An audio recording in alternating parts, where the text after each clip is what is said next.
અમદાવાદથી સમાચાર પ્રાપ્ત થઈ રહ્યા છે। ડ્રગ્સ કેસમાં કાર્યવાહીને વધુ તેજ કરવામાં આવી। અમદાવાદમાં નશાના સોદાગરો સામે સખત કાર્યવાહી થઈ। 3.14 લાખની કિંમતના ડ્રગ્સ સાથે 2 લોકોની ધરપકડ કરવામાં આવી છે।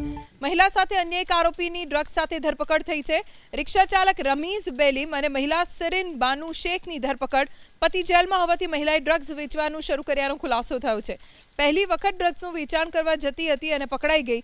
બાપુનગરના તનવીર શેખ નામના શખ્સના સંપર્કમાં મહિલા હોવાનું જાણવા મળ્યું છે। ક્રાઇમ બ્રાન્ચને એક બાતમી મળેલી કે એક મહિલા સિરીન બાનુ અને એક રિક્ષા ડ્રાઈવર રમીઝ બેલીમ એ ડ્રગ્સના જથ્થા સાથે કોઈ ડ્રગ્સ વેચાણ કરવા જાય છે એવી બાતમી મળેલી। એના અનુસંધાને કાર્યવાહી હાથ ધરી સફળ રેડ કરતા એને 34 ગ્રામ અને 180 મિલીગ્રામ એમ્ફેટામાઇન અને મેફેડ્રોનના મિશ્રણવાળો એક ડ્રગ્સનો NDPS સબસ્ટન્સ પકડી પડાય।